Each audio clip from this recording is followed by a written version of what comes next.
Hey everyone, I'm Airwingmarine. Welcome back to the channel and my next Escape from Tarkov video. We're going to do an economy walkthrough again like we do just about every week and talk about items that are good to keep, items that aren't good to keep, some items in middle, as well as a few tips and tricks that I'll bet a few veterans don't even know about. Stick around towards the end for those. But without wasting any more time, let's get right into it. All right, so the goal here is to look at items that you might not necessarily think of, not items that are everyday common. Of course, you're going to keep these things, you know, like CPUs and bolts and LEDXs and all this stuff basically I have up here. All of this stuff is obvious to keep. This is not the kind of stuff this video is about. This video is about things that you might pass up on, things you might not normally see. And my goal is to draw a gray line for you to kind of say, okay, stuff on this side I'm going to keep, stuff on this side I'm not going to keep. And that line I draw is 12.5 thousand rubles per slot. That's where I say this is worth keeping or this isn't worth keeping. And yes, sometimes I pick up things that don't meet that requirement, but that's usually because I don't have any other loot to take up the empty slots in my bag. I like to pick up things like motors and toolkits just because they're easy to throw out. They're big, which means once I find a couple items that are worth more, one click and they're gone, and I'm not sorting through my inventory for random things. You know, like AA batteries or spark plugs or other one slot items like that. For me, it also depends on my mood. If I'm being lazy, I won't loot stuff unless it's well over that 12.5k loot. I'll just pass on it. I won't even pick it up. But other raids, if I'm feeling like picking everything up, I pick up almost everything I find and then throw it out as the raid is going on and I find better and better loot. It just kind of depends on the day. So let's jump into the items that are worth keeping here and talk about them a little bit. Green batteries are the first one I have here. Now, these things sell for over 20k. The reason is because they're used in the PMAG barter. So these things are going to maintain their price for a while. They're always great keeping. You just have to be careful when you're looking for them because sometimes they can kind of look like AA batteries or even kind of the D-cell batteries just because of the shape when they're in world. So make sure you look a little bit closer if you see one. Helixes. Now these things can be hard to see. These are some of the most run over loot in the game because they kind of blend in with stuff, but they're worth a ton of rubles. You use them in the M61 craft and a couple other places right now, and they push 15 to 20k all day long every day. Blue gunpowders have gone from a don't keep to a definitely keep now. You know, we're seeing them sell over 30k regularly, and there was a huge spike over the weekend where they were at 40k plus. So blue gunpowders are now in the keep category. Paper is 30 to 35k regularly, so this is another good keep.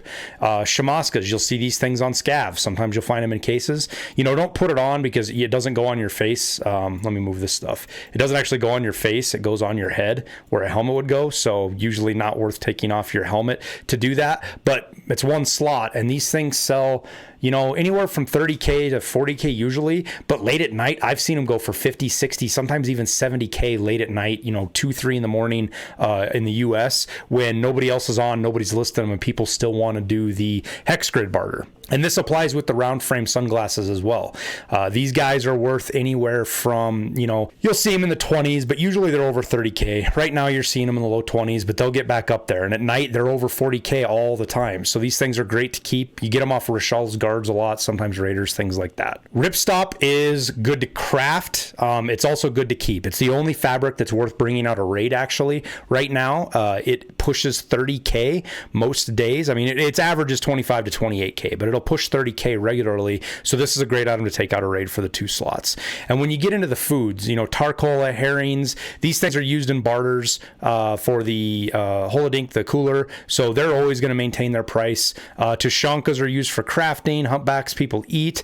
Squash is used for crafting, and the slickers have got a new barter recently. These, if you didn't know, you can barter slickers for scav vests. So a slickers costs what, 11, 12, 13k. You know, you can sell them for 13 usually max, and a scav vest costs 25. So you're getting it for half price, and that's what you have to do from Jaeger now to get one, since you can't buy them anymore. It's a one slickers barter for a scav vest. So if you're doing the ripstop craft, that's a great way to do it. It's also good for the task where you have to wear the tasks where you have to wear scav vests. So that's, again, I have the scav vest on here as well because it's worth a fortune. You know, it's worth 26, 27k. And if you put it in your inventory, it takes up 6 slots and it provides you 6 slots. So I'll usually just put it in here and fill it with items, and boom, it's a free 25k 0 slot item essentially. So when you get into the tools and things, there's some that are always worth keeping, right? Screwdrivers and flat screwdrivers, the 1 slot ones, are always worth picking up. These things are worth a ton. Wrenches can be there too, and so can elites. Elites dip down for a little bit, but we're seeing them climb back into that 12 and 13K range. So I'm back to picking them up. And another one is toothpaste. Now, toothpaste is weird. Right now, we're looking at it at 25K, 26, 30K. And that's because therapists just reset and everybody's doing the thick item case barter, or she's getting ready to reset. She's closer. She's close to resetting. So everybody's buying up toothpaste, getting ready to do the thick barter, the thick item barter. So when you pick these up, pick them up in stacks and then list them for that 25, 30K, and they'll sell, every couple hours when the traders reset. But sometimes you'll look and you'll see toothpaste under 10K and you're like, oh God, toothpaste isn't worth keeping. It definitely is. Hemostats, these are another big one. When you find these in raid, right now they're selling for 12, 13K, but I almost always list them in the 17K range and sell them. Syringes are another medical item that a lot of people might overlook, but always push that 12, 5K range. So I pick those up as well. Now I jumped over the Plex. Plex is definitely worth keeping as well. You'll see it dip down into the 7 to 8K range, but it almost always sells at 20K at the peak. So I'll pick up 3 or 4 of these, and if I'm not using them for barters, I'll sell them at 20K and buy these all up at like the 7 and 8K to do my barters for face shields and stuff. Now into magazines. Most magazines, in my opinion, are worth picking up. And now I might be wrong with that, but I have a pretty good memory on what to keep. So for example, right now, these Gen 3s are selling for 24, 25K. I saw them last night for 40K. I have no idea why, and they were selling. That's why I hung on to this, because I don't normally see these things as something worth keeping unless they've got ammo in them. But I saw that and I was like, holy smokes, we need to show this to everybody. Now these KC mags, you'll see these things in a couple of different kinds of guns, RFBs and stuff like that. These things sell for 40K constantly, so they are a great mag to take out of the gun and sell, which is why I have the 1911 here. Not necessarily because the 1911 is worth a lot. What's this thing? Probably barely worth 10K right now. So yeah, I maybe sell it for 15K, but the beauty of it is if you take even the 7-round mag out and look at it, boom, it's worth as much as the gun is. So I'll take those out. I'll sell the mags, especially the 11 rounders. The 11 rounders are worth an absolute fortune. So make sure you're always checking the mags inside guns you get found in raid, whether it's a pistol, an SMG, a rifle, it doesn't matter. The mags are almost always worth taking out and selling separate. It just takes a little bit extra time. Now, if you're killing, sometimes scavs have them, but like scav boss minions and raiders, things like that, they almost always have grips on their guns. Now, the gun themselves might not be worth taking, but these grips can be worth a small fortune. So some of these will push 50, 60, 70K, especially if you get like a shift or an RK2, but most of the time you're anywhere from 15 to 25K. So I usually keep every grip. There's a few that I don't keep, but you get to know what those are. If the stats on them get to where they're pushing, plus 8, 9 ergo or 2 or more recoil reduction, they're usually worth a bunch of money. So for the next thing we'll talk about is some bullets here real quick. And I think this is something that a lot of people pass up on. BT ammo, for example, you'll find boatloads of this on maps, especially reserve, and I pick it up and I take it because right now if you look, BT ammo selling for like 220, 230, right? But these are all little stacks. You got 160, 49, that's your first decent stack of 306, and then you get down into here, 360, somebody's selling 1750. Now this fits into the idea that you sell big stacks higher than the bottom of the market, and you'll almost always sell them because people, especially when they're buying ammo, they don't like going buy 5 and 6 and 7 bullets. They want to buy the big stack and just be done with it, not fight that error of, this item was already bought and just get what they need. So they'll pay a little bit more for that. Now, what I do is I have a mag box up here that I just keep, it's to sell, and I put all of my ammo in here that I'm willing and getting ready to sell, right? And when I want to sell it, I go onto the flea market, we'll list this BT, right? So I see BT in here for 290, right? So we'll go in, we'll open up our mags box, we'll select all of the BT that's in here, and we got 413 rounds, and I'm going to sell this for 320 a round. Now, at 320 a round, a 60 stack, let me do the math real quick, a 60 stack is worth 19,200 rubles. So that meets that 12.5K threshold right there. So even though you see BP rounds and you're like, oh gosh, it only sells for 200 or 300 rubles a round, I'm not going to pick it up. It's definitely worth it. It's worth more than many of the other items we talk about in here, especially once you get a big stack like this and you can sell it higher. Honestly, I could probably sell this into like 360. In fact, let's do that. Let's list it a little bit higher. We'll list 360. Add, place offer, boom. Now we got 400 rounds for sale of BT, and we'll see if it sells while we sit here. Now this applies for SNB. I have a bunch of SNB, but another ammo I think a lot of people sleep on are some of the 5.56 ammos. You know, people get into be kind of ammo snobs. I know I am, and they won't shoot anything but 8.55A1 or M995 in their M4s. But a lot of people will shoot 8.56A1 and 8.56 and 8.55. You know, when you look at 8.56, it's just a basic tracer round. This will push 300 rubles around at times. Like these, there's not a lot in here. If you watch this and watch the stuff, I regularly sell 8.56 for over 300 rounds. So I keep it. I wait till I get a big stack of it and then I sell it. Same thing with 8.55. You know, the threshold for a 60 stack is right around 210 rubles a round. So if you have a 60 stack ammo, you know, an 8.55, a 5.56, a 5.45, anything that stacks in 60s, 210 is your cutoff. You want to sell for more than 210, and that gets you that 12.5 rubles per slot. So what I'll usually do is I'll list my 8.55 for about 300 a round. I wait till I get like 200 or 300 of it, I list it, and then I just go off with it. So that's another one. And then the last one I want to talk about is PBM here. PBM is always worth picking up. It's always in little boxes usually, and you see PMM or PBM or whatever, but as you can see right here, it's selling for 660 rubles per round, and I'm usually always selling it for 500 to 600. So it's a great time to sell it right now. And you get a box of these, it's only got 16. Okay, so that's only worth 8K. But you get a second box, and then you're at 32 rounds, and then you get a third, and you're at 48, and so on and so forth. That stack stays the same. So I'll keep that somewhere easy in my seat in my inventory. And if I'm getting close to the end of the raid and I haven't found any more PBM, I'll throw it out. But I almost always leave with it because it's just a great little round to sell. It spikes at higher value, so you can usually make pretty good money with it. Now, getting into kind of the transition items. Now, these are kind of, I don't want to say they're iffy items, but they're items you kind of got to be a little bit more savvy on the market with or sit on. So, for example, PSUs, they go back and forth. Right now, they're selling for 48K. That barely touches that 12.5K ruble per slot rule. But what it does is these things regularly push 50, 60K. I've had a stack of 4 or 5 of these, and I'll list them for 65K at the end of the night. And almost every night I sell them for 65K. So they've been worth taking out. Even though you see them on the market for like this 49, 50K range, for whatever reason at night, they just spike up and you can sell them. And this same thing kind of applies with propane tanks, though propane tanks are always worth keeping for the most part. But what I think the problem is a lot of people sell these in these 42 to 50K range. And something you have to remember about propane is when somebody wants to get a Red Rebel, this is how they get them. And they need 15 of them. So one person that comes to get a Red Rebel clears out almost this whole page. In fact, I think they do clear out this whole page. So they're going to buy every one of these from 42 to 55K. So if 2 people are buying these at the same time, now you're into the 60Ks. I regularly sell propane for over 70K per propane. So they're worth taking out a raid. I almost always say pick them up because even though if they're selling at 40K in the market, sometimes even less, if you list them and wait, they will sell at the higher price. And this is kind of the same rule with tapes, you know, the duct tape and the blue tape, MREs, hoses, poxorams. Like, what are hoses at right now? You see these dip down into like the 18 and 15K range, but they'll also jump all the way into the 35 and 40K range, especially later at night.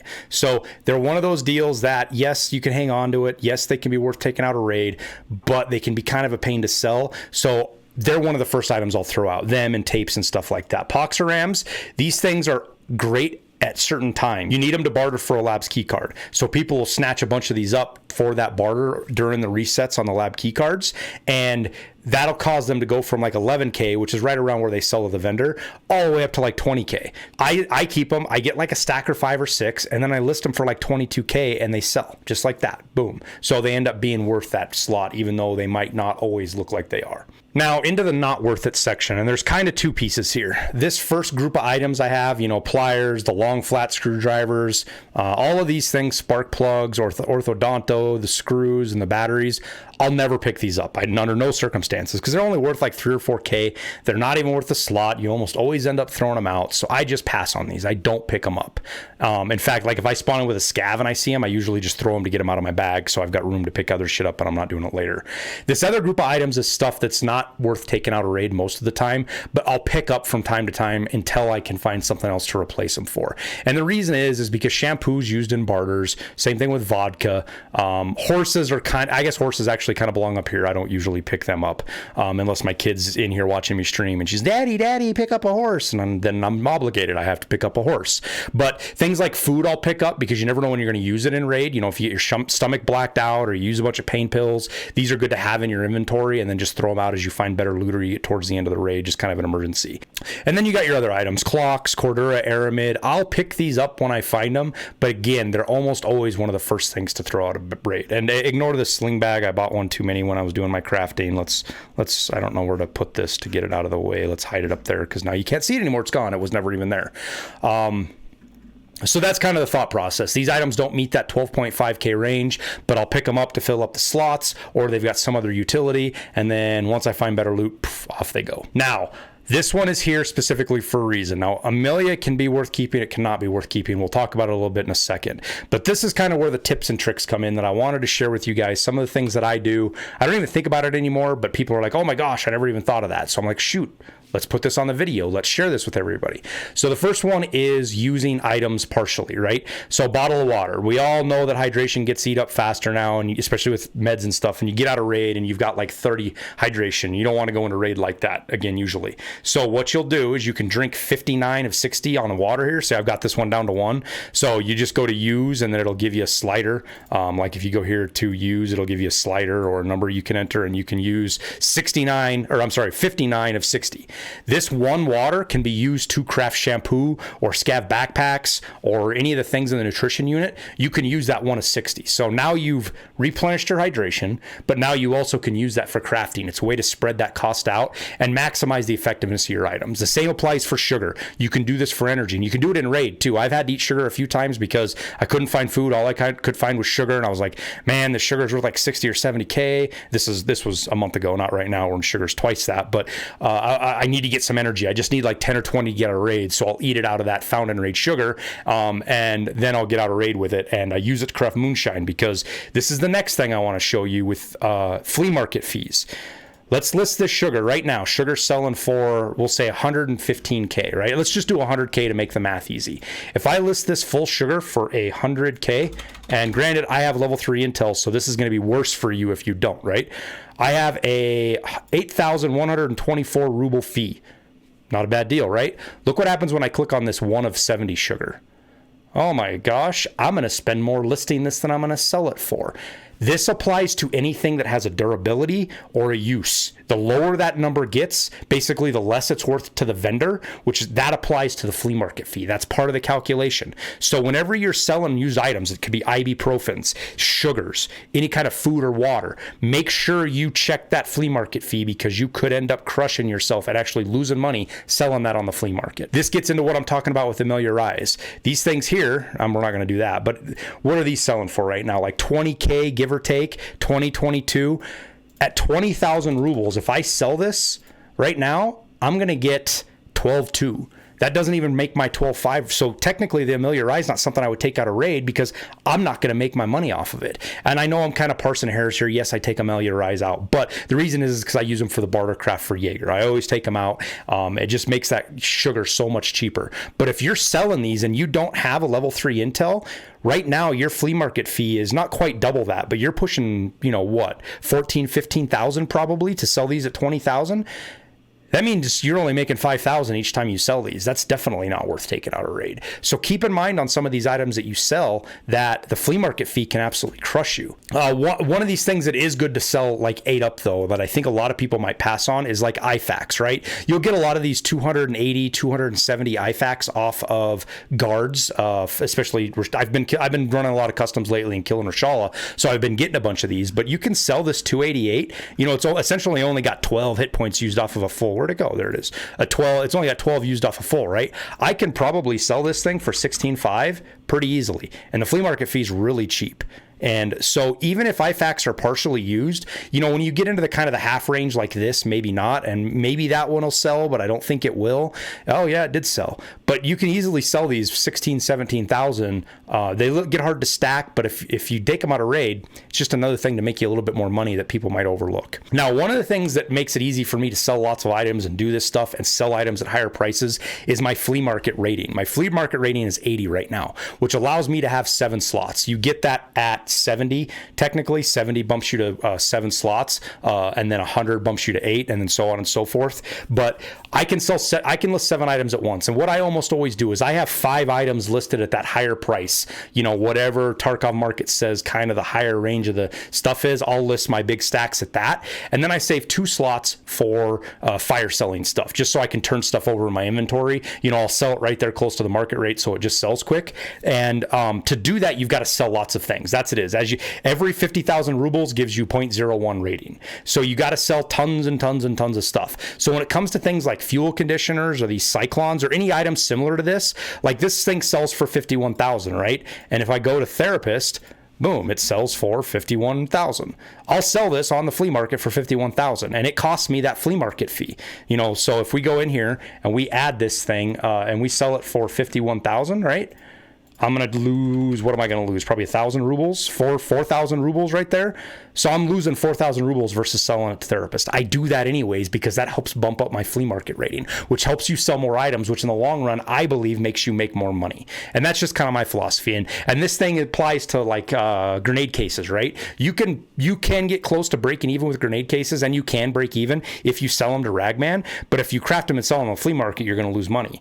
I still do that because that 300,000 is worth 0.06 flea market rating. And that adds up over and over and over and over and over again with all the stuff you sell. So the big ticket items like Lucky Scav junk boxes, defibrillators, defibs, those things, AEDs, however you want to call it, and M61, big pricey items really help you jack that up. Now, the last thing I have for you guys is your scabbard or your melee weapon slot over here.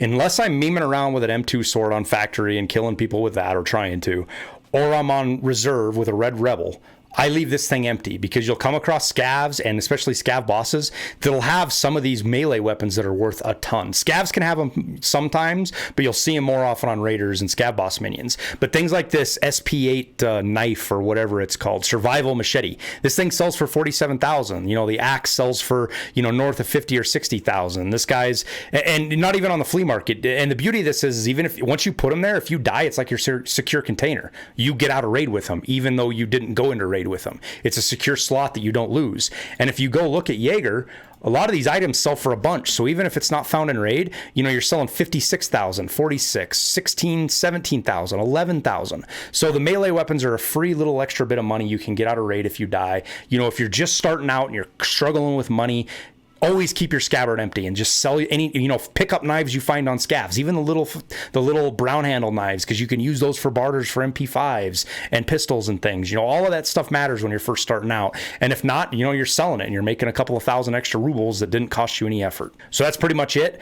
I hope I was able to show you guys some new stuff here, give you a little bit more education, add some value, and further along your ability to make money in Tarkov. Well, that wraps up the video. I appreciate you watching. Make sure you hit that like button because it helps out the channel a bunch. And subscribe for future content. We also have a Discord, links down in the description, that you can come join. We're filling up with a bunch of chill people who just love to play Tarkov. If you're looking to support the channel in other ways, we've launched a Patreon with some benefits like access to a Discord channel, constantly updated spreadsheet for my hideout calculations, and some other things if you want to go check it out over there. Lastly, thanks for your support on YouTube. It means the world to me and I greatly appreciate every one of you. So with that, we'll wrap it up, and we'll see you in Tarkov.